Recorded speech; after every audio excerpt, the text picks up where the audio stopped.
Hindi lang tagumpay at medalya sa mga kompetisyon ngayon ang hangarin ng Philippine Para Sports Community, kundi ang pagbuo ng mas malawak at mas matibay na sistema para matuklasan ang mga susunod na world-class para-athletes ng bansa. Tinutukan ang balitang yan ni Sabel Reyes. Mahigit 200 coaches, educators, athletes, local government representatives at mga kinatawan mula sa DepEd at DSWD ang nagsama-sama para mas mapaangat ang kalidad ng para-sports sa bansa matapos isagawa ang PSC PhilSPADO Training the Trainer Seminar and Workshop Phase 2, leading the way for para-sports mula July 13 to 15 sa Baguio City. Hindi lang introduction sa Paralympic movement ang sentro ng programa ngayon, kundi ang mas malalim na pag-aaral sa classification system, ang proseso para matukoy ang tamang kategorya ng isang atleta base sa kanilang disability at kakayahan sa kompetisyon.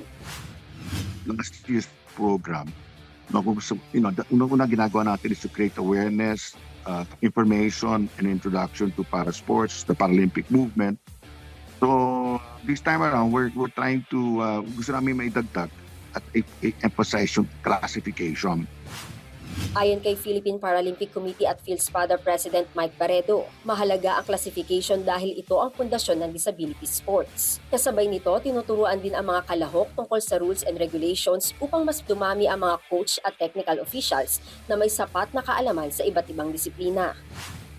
Classification, which we say is a cornerstone of disability sports, importante rin na itap din nila yung kanilang mga doktor dito na pwede mag-classify ng yung tatlong ating disability groups, yung physically impaired, visually impaired, saka intellectually impaired. So all of these things important.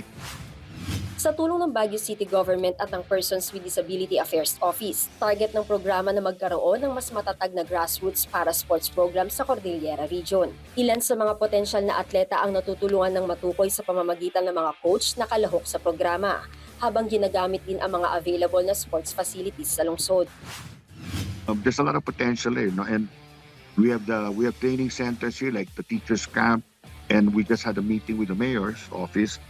They're actually refurbishing or renovating the track oval and the swimming pool area, yung Olympic size of course, na in-offer niya sa amin na kung pwede, magkaroon kami ng regional games o kahit na local city games. Para kay Barredo, malaking bahagi ang papel ng coaches sa paghubog ng mga atletang kayang makipagsabayan hindi lamang sa national competitions, kundi maging sa international stage. Hindi dito nagtatapos ang programa. Target ng PhilSPADA at ng PPC na dalhin ang Training the Trainers sa iba pang bahagi ng bansa. Kabilang ang North at South Luzon upang mas mapalawak ang pool ng athletes, classifiers at technical officials. Bahagi rin ito ng paghahanda para sa mas maraming kalahok sa Philippine National Para Games, palarong pambansa at batang Pinoy. Sa patuloy na paglinang ng coaches at pagdiskubre ng bagong talento, umaasa ang PhilSPADA at PPC na mas marami pang Filipino para-athletes ang magbibigay na pagkakataong maabot ang pinakamataas na antas ng kompetisyon. Sabel Reyes para sa Atletang Pilipino, para sa Bayan.